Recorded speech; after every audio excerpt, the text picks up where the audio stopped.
Hey guys, it's Cup434. Time for the true ending of NVR. Benji's ending. Author's nut. Ha, see what you did there? I'm like Jake. Teehee. Hello. Do not adjust your computer screen, for it is I, Benji, that guy Jake bitches about all the time. I have hijacked this fic for my own pleasure, and hopefully yours. And definitely ours. Mwahaha. Since Jake just loves to portray me as the villain in his life, I figured why not give my own villain explains his motives while the good guy is tied up speech for all you tropes out there. Just between you and me talk? Of course, in this case, Jake isn't so much tied up as he is locked out of his account permanently, of which I have free range over. Oh, the wonders a tech genius boyfriend can do you lock him and yourself in your stepbrother's room to screw with his computer. Anyway, moving on. As I'm sure you all know, Jake has been quite the heinous presence within my life since I first met him. I was 13 when my mother married his, and Matthew and Landon's father. Jake, a mere tadpole of 10, already cursing like a sailor, with an unhealthy interest in sex. In December 2010, he announced to me his plan to write his own fanfiction. I thought nothing of it, but little did I know what he would create. Cue him posting it in January 2011, and unleashing horror and unintentional humor, the likes of which mankind has not seen, at least face the strange. He showed an extreme determination to keep the fic going, too. It was then I decided something. Cut to October 2011. 10 months and 69 chapters later, my mom and his dad have divorced. I'm about to move out, and this monstrosity of a fic has finally complete, or so he thought. But he did not realize that my plan had been months in the making. Write a chapter attempting to rectify his raping of the Naruto franchise and canon to the best of my abilities, and end this shit once and for all. I have no guarantee of my success, but damn it, I tried! Before going to the story, however, I would like to clear the name of young Katie, Jake's ex. Oh, the pity I have for that girl. After befriending her, she opened up to me. This is what caused their breakup, but anyway, during that time before the breakup, she revealed to me several things. One, not only did she not want to really write her fanfic, but she didn't want to write it in that style either. Jake basically begged her for weeks to write it, and so she did. Unfortunately, he also wanted to supervise it, advising her not to use spell check and the like, and essentially being her beta reader. Needless to say, that didn't end well. 2. They did not have sex, and she is apparently a virgin. Jake constantly asked her for it, but she never really gave in. Instead, they reached an agreement of sorts, where she would say she had sex with him and promote Jake's pro-underage sex agenda and whatnot, and while not actually having to do any of it. This even led to her getting grounded by lying to her parents about her supposed sexual activity. I confronted Jake about this, asking if what she had told me was true, and he denied it for a while, until eventually breaking down and yelling at me about how she was a stuck-up prude bitch and he was a loser for choosing to remain a virgin. I asked Katie why exactly she stayed with him so long, and she said apparently for the most part he could be sweet and generally seemed to care about her, as well as the fact that he's the first boyfriend she's ever had. She didn't know an unhealthy relationship from a healthy one. Thankfully, she does now, and she's trying to get a fresh start in high school. I wish her the best and hope you all forgive her for her minimal involvement in this trek. She's very much forgiven. Anyway, as one last quick preface, I just want to add that I honestly have not seen or read much Naruto. My only exposure comes from some of the manga Jake owns and some of the episodes he's watched. I did read some research independent of that, though, and have tried to remain as close as I can to canon, specifically the main trio, without going through every episode, something which I don't have time for. The other two members of Team 7, as well as Teams 8 and 10, will Tears remained conspicuously absent, though. Also, I want to give some credit to Dragon Hunter. She's been here from the beginning, and Can of Canon did a great mini alternate ending back as a review for providing the inspiration for some of this. Without further ado, I present to you the alternate ending finale to Naruto being its revelations. Okay, you guys, brace yourselves. We're going in. Because this is gonna be one hell of a fucking ride. So buckle your goddamn seatbelts. Just then, a cut appeared within the seemingly infinite white plain. The cut revealed darkness within it. And then, a hand. Soon enough, a familiar face came through it, stepping onto the plain. It was Edfred. Yes. Fuck yes. What the fuck are you doing here? GTFO 11, shouted Ronan in a vain effort to keep Sakura with him. However, the Genjutsus and his hold on her had been weakened, with the eternal sex thing being a last-ditch effort to keep Sakura with him. And it had now failed. Sakura felt herself drawn to Edfred, looking at him dazed, and slowly walking toward him. Sakura, you must come with me now. There is no time to hesitate. Come to me and take my hand, he demanded. No! 111 yelled Ron in a distinctly deeper and more sinister voice. So Darth Vader. Alright. Sakura looked back at him. She wanted to be with him, but for some reason, Edfred felt more important. She arrived by his side and he took a hold of her hand, after which they both then leapt through the tear, closing it behind them. Sakura landed with a soft thud on something that felt familiar. She opened her eyes and looked around. Trees. They were rattling slightly in the light wind. The moon shined down over the land, and she realized that what she felt was grass. That was it. Grass, she thought. It was cold, but soothing to her. The feeling of the blades of grass touching her body was a sensory experience, the likes of which she had not known in what seemed to be forever. Sakura, are you okay? Piped Edfred. I'm fine. I feel good. Yes, good. Wait, why are you helping me? Miss Hirano, I've just rescued you from one of the most powerful stews I've ever seen in all my years as a Sioux hunter. A what? A Sioux! I have no time to explain right now. We must make haste to the hideout. You need rest, healing, and perhaps some tea. Oh, okay, said Sakura in a flabbergasted tone. Edfred then firmly grasped her arm, and the two hurried off. Eventually, they both approached a distinctly Western-style home, similar to something one might find in the Katanto Ichikan area of Kobe. Is this the hideout? Asked Sakura. Yes! I don't ever remember this being here. It is temporary and only built recently. Now move along. Edfred and Sakura both entered the home. Inside it was elegantly decorated and looked distinctly Victorian. Sweet. Sakura sat down in a large chair as Edfred went into the kitchen to make the tea, still trying to come to grips with everything that had happened. After several minutes, Edfred came out with a tray, on which lied 3 cups as well as the teapot itself. He swiftly poured himself and Sakura both a cup. Here, said Edfred, handing Sakura the tea.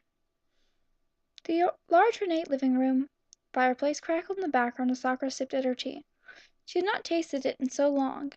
Because of Ronan? It tasted wonderful and refreshing, unlike semen, which seemed to be what she tasted the most of these days. She retched the thought. So, Sakura stuttered, clutching her tea. Yes, I need to explain everything to you. But first, there's somebody I think you'd like to see. Just then, a familiar face walked into the room. Kakashi! She quickly set down her tea and rushed over to him, embracing him in a strong hug. Oh my gosh, I thought you were dead, replied Kakashi. That's just what Ronin wanted you to think. Wait. Where's Naruto? She asked. A silence then came over the room. Kakashi? Edfred? Where's Naruto? She demanded. And the possibility dawned on her. No. He can't be. He's not dead, Sakura, but... But what? He is in a coma, and has been for a while. Can I see him? She asked solemnly. Yes. Edfred slowly guided Sakura and Kakashi to a small room, where Naruto lay unconscious on a bed. Sakura began to tear up, and gently brushed his face and his hair with her head. Will he ever get out of it? She asked meekly. The Genjutsu was powerful, and when Ronin and his creator threw him out of it so brutally, due to wanting to focus on the others, it left him like this. Isn't there anything we can do? Sakura begged. Only two things. First, this. Edfred then pulled out yet another tray. This one having a highly aromatic tea on it. Give that to him, he said. And so Sakura took the cup and opened his mouth, forcing it down his throat, tears flowing down her cheeks. What does it do? She asked. It is a healing tea that may help him regain consciousness, Edfred then continued. Secondly, defeating Ronin. However, even with both these things combined, I still do not know if he would wake up. Then all we can do is try, said Kakashi mournfully. A moment or two of silence passed until Edfred broke it. But you two, back into the living room. Naruto must be left alone, he said in a firm tone. Sakura and Kakashi were somewhat surprised by Edfred hurrying them out of Naruto's room, but went along with it. Sorry guys if I fumble a bit. It's been so long since I've read well-written English. I'm still in shock of it. Seriously, I've been grinning so wide throughout all of this, I'm surprised my face doesn't split in half. Right then. I guess I need this explained to me, Sakura said, getting her thoughts back on the predicament she was currently in, and sitting down on the couch with Kakashi by her side. Now, unfortunately, I cannot explain to you the true nature of a stew, for it would cause a meta-existential crisis of epic proportion. However, I can explain this to you. Ronin is most certainly a stew. He is, first and foremost, controlled by another being, much like I myself am. Though malevolent. Sorry, English, fail, I know. In Ronin's case, Ronin has adapted himself to your universe, bending it to his and his creator's will, specifically using an unusual genjutsu of enormous power, the likes of which has never been seen before. But genjutsus hold a person in place, or knock them out. I know I was moving around, said Sakura. As I said before, it is a genjutsu unlike any other. Ronin's creator made the powers of your world conform to his needs, and he did so with the genjutsu. Unfortunately, or rather thankfully, his own need for the genjutsu to be as in-depth and realistic seeming for his victims caused it to become so elaborate and convoluted, it ended up being violently unstable, which is what allowed me to get to you. But why Sakura? Why did he focus on her so much? Why not Hinata or... said Kakashi, trailing off. Ronin's creator has a sick possessive lust for Sakura, and has for a long time. That's the reason for his focus on Sakura. Okay, what about Madara and Sasuke?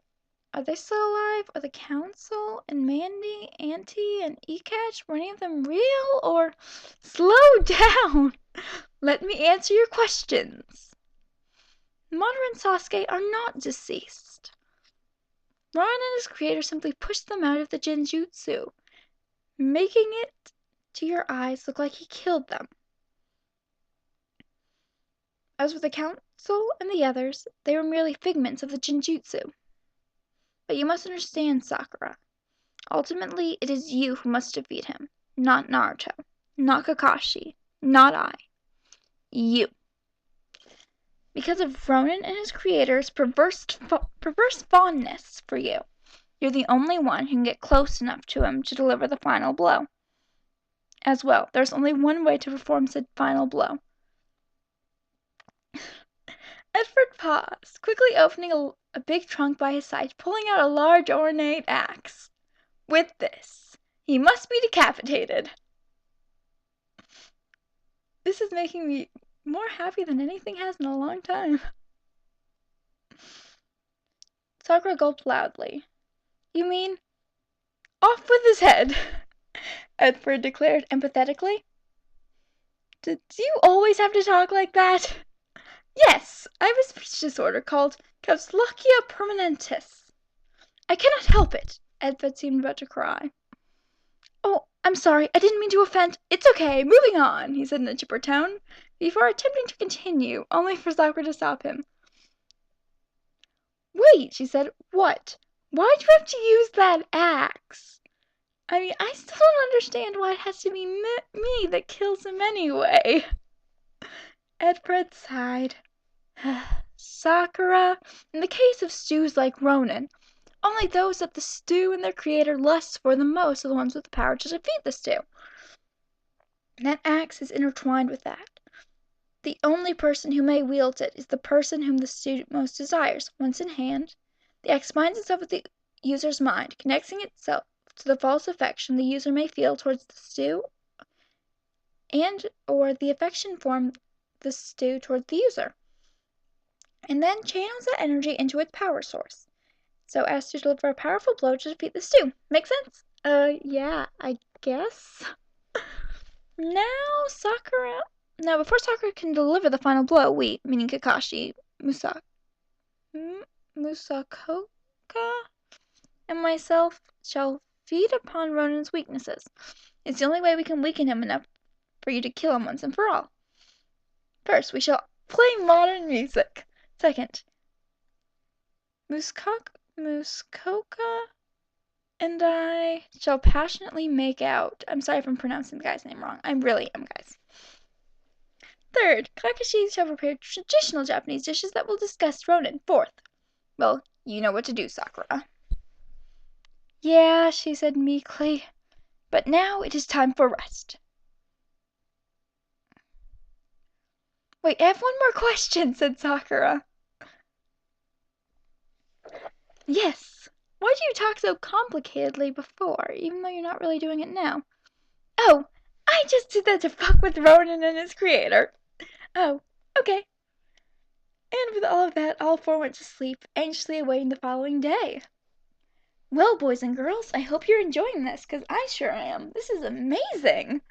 Benji is the best when it comes to this stuff, honestly speaking. I'm enjoying this more than I've enjoyed this entire fic overall. Literally, this one chapter has brought me so much joy that it has made everything so much more worth it. I could cry of happiness and die happy right now, you guys. I really could. The next morning after waking up, Edfred informed Sakura that she would have to do something in order to make Ronan come out of hiding. She'd have to act as bait. Sakura stood at the bottom of a hill, by the entrance of to a forest slide. And she then began her dialogue. Oh, Ronan, please come out. I need you. I so desperately need a man in a nice big, cock in my pussy. Please, please, please, come out now.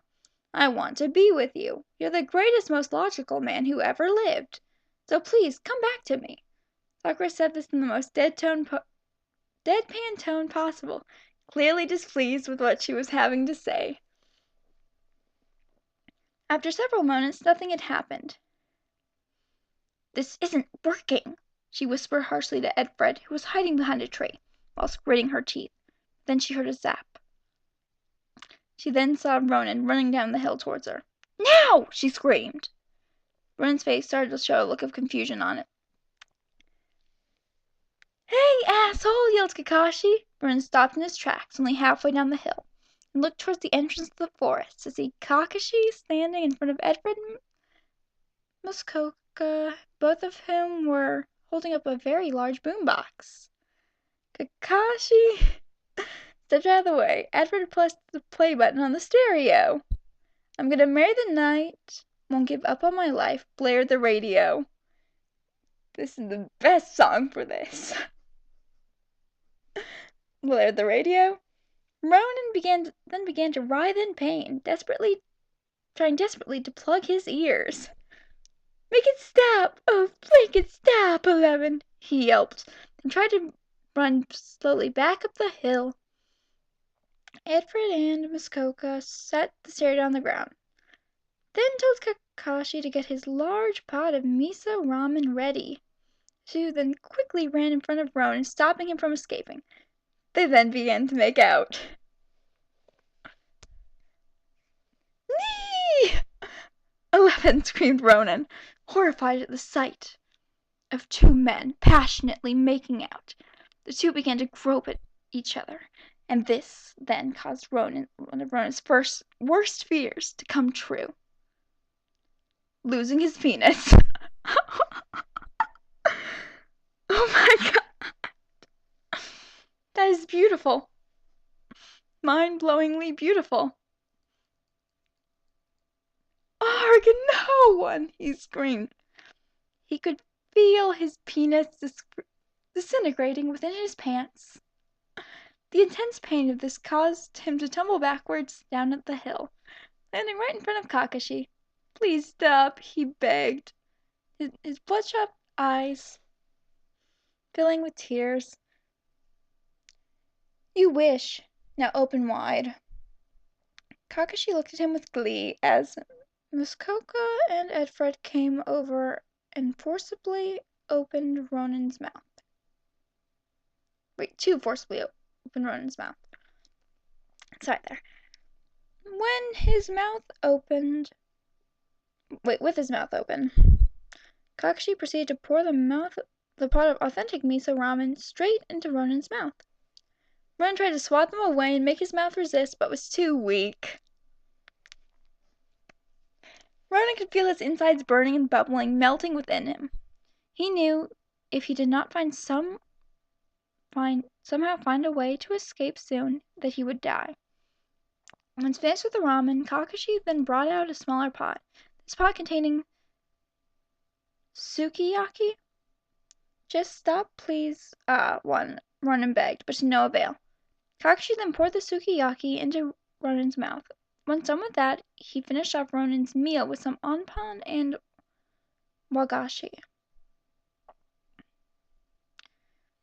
Edfred, Muskoka, and Kakashi all took a step back, and they watched Ronan thrash about, yelping in agony. This is such a pretty picture. Now, Sakura, do it now! Only you can defeat him! Yelled Edfred. Sakura ran towards them, but then stopped, staring at Ronan with hesitation. She wanted him dead, and she knew that she was the only one with the power to do it, and yet, deep down inside, something was telling her not to go through with it. Ronan's Shinjutsu had been intertwined with Sakura's mind for so long. It was as if, maybe, she still felt love for him. Saruka, uttered Ronan in a pathetic voice as he laid on the ground, coughing up blood. Hearing him speak to her in this situation made it seem like the whole world had stopped, gone black, as if only they, and they alone, were left. Yes, Ronan? She replied. I love you, he said back. The utterance of those words felt like a knife to Sakura's heart. Was it true? Did he love her? Did she still love him? She thought back to Ronan's definition of love. You degraded my friends. You stole my virginity. You abused me. You made me do the most vile sex acts imaginable. You made me compliant to crimes against humanity. At this point, I don't even know what of that was the ninjutsu and what was reality. But regardless, I have only one real response to your declaration of I love you. Fuck you. And with that, Sakura heaved the axe into the air and let it fly down upon Ronan's neck. severing his head from his body. She stood there for a moment, breathing heavily, inky dark red blood having splattered her face. "Sakura?" asked Kakashi meekly. She did not respond, still recovering from the catharsis of it all. "Sakura." Again no response. "Sakura!" he finally said with force, and then she looked upon him. "Well, what?" "Edfred says you need to step away." "What?" she started before. "Now!" Kakashi yelled. Sakura took one quick glance at Ronen's body to see it was cracking all over, almost like porcelain. An ethereal black light was seeping through the cracks. Once the cracks became big enough, the pieces of his body would fall to the ground, where they would almost instantaneously disintegrate as more light began to radiate from it. "Run, now!" demanded Edfred. "No longer being brainwashed, idiots!" Kakashi and Sakura obeyed as if their life depended on it, which it did. The group ran up the hill as fast as possible, while Ronen's body lay at the bottom, having completely broken down, though being so volatile as to create a small crater in the earth. The light from his body, however, had coalesced into a beam that seemingly went all the way up into the clouds. "What's going on?" asked Sakura. "This is its dying action. A swan song, if you will." "What's swan song?" asked Kakashi. "The soul of a Gary stew. It knows it's about to be collected." The light soon faded. Sakura and Kakashi made a step forward to go inspect what was left, but Muskoka halted them. "Sorry, guys. Eddie has to do this on his own," he said. "Oh, good luck then, Ed," said Kakashi. "Yes, good luck," Sakura said, agreeing with him. "Thank you," he said, and then he descended for the hill for the soul, his crystalline soul container in hand. Epilogue! Yay! From up on top of the hill, Sakura and Kakashi could not make out what exactly was going on. They could only hear a struggle, then a yell. "Oh, God!" said Sakura, realizing the scream was Edfred's. She began to go see what had happened, but Kakashi stopped her. "No, we don't know what's down there. It'd be better to wait." "Kakashi's correct," said Muskoka mournfully. And so they did, for it seemed like hours, though in reality it was only a few minutes. I think he's dead," began Sakura, but then the crystalline container flew over their heads and landed behind them. It was not, however, empty like before. Edfred then came up to them, bleeding from the head, roughed up, and black suit damaged, which exposed his surprisingly buff upper body. After a moment of silence, Sakura asked, "Are you okay? We thought you had died?" "Nonsense. Soul suits such as this, however, are very difficult to round up." "Eddie, I knew you could do it. How about a victory kiss then, eh?" said Muskoka. "With gusto," and then the two began to make out passionately. Yet again.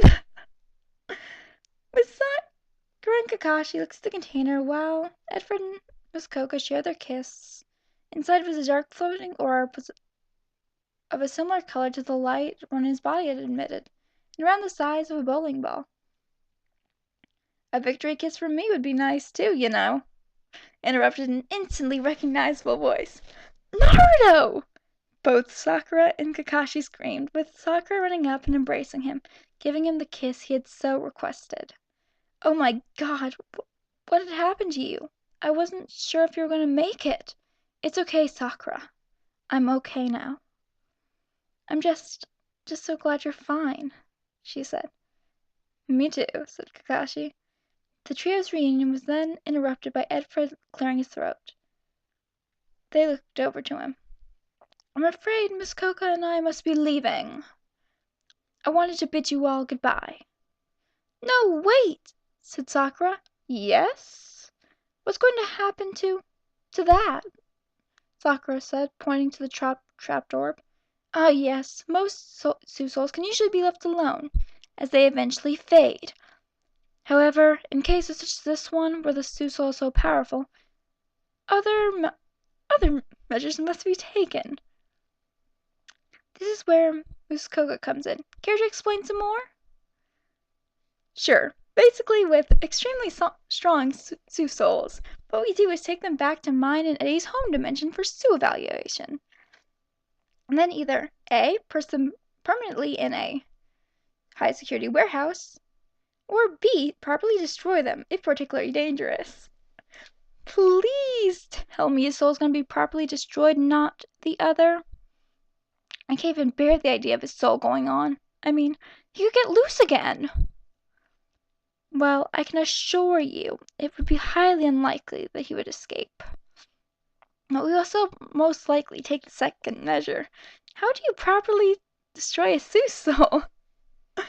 Asked Kakashi. Well, I can't really say anything specific, but it involves cracking the orb and putting it into a highly corrosive, specially designed anti-Su acid.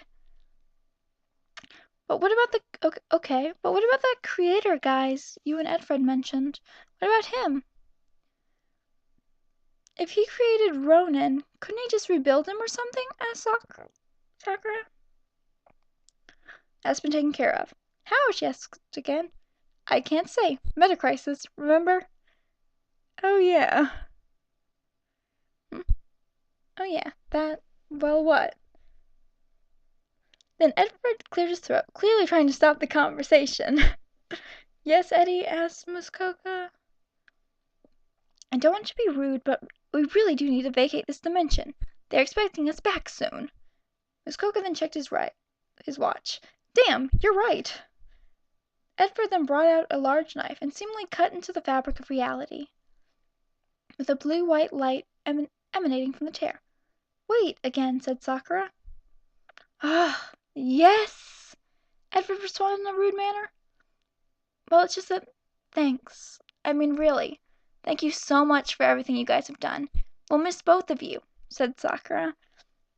Yes, a lot, both Kakashi and Naruto said in unison. Edward stood silent, tears welling up in his eyes. Frig, scroll right, mouse. Sakura, Kakashi, Naruto, thank you for what you've done for me. I mean it. Ronin could never have been defeated without you three, especially you, Sakura. Do not believe you are not strong, because you are, as you have proven today. I will miss all three of you. Goodbye. Edward began to wave at them as the trio said goodbye back. Muskoka stepped through the tear, and then Edward, with the last part of him, the trio seeing behind being his waving hand. And with that the rip closed almost immediately after he was gone. With all the excitement of what had just transpired, the trio failed to notice that it was now dusk, with the sun beginning to set behind the mountains. You know, if there's one thing I liked about Ronin's jutsu, said Kakashi, the other two stopped in their tracks and stared in disbelief. It was those huge double L cup titties, as Ronin would say. Ronin began to chuckle uncontrollably, and Sakura wasn't sure whether to be mad or laugh too. She decided on the latter. Then she grabbed them both close. Well, that may have been a jutsu, but boy, did those things feel real. My back is still aching. I'm quite glad to be flat now, thank you very much. The group shared a laugh before Sakura's face became glum. What's wrong, Sakura? Asked Naruto. Sakura began to tear up a bit. I don't know how I'm going to deal with everything that happened. All the stuff I saw, he made me do, I'm still in shock. I feel so weak and dirty. I don't know how I'm going to handle it. The other two then stopped. Naruto looked at her sternly. Sakura, you listen to me. You are not weak, and you are not dirty. I understand how things must be, but you have to know that you're going to make it through it. And you know how? Well, aside from therapy, you're going to have us. We're going to be there for you no matter what. And we're going to help you through this the best we can. And Kashi then gave perhaps the most agreeing and powerful head nod one could ever give. The trio then united in a hug, all openly crying. Not tears of sadness, but happiness. They then broke the embrace and began walking into the sunset, arm in arm, ready for whatever awaited them. The real end. Well, bravo, bravo, bravo! That was wonderful and beautiful. I love that so much. It only gets better every time you read it. Well, guys, with this, I must bid you all adieu. Good night.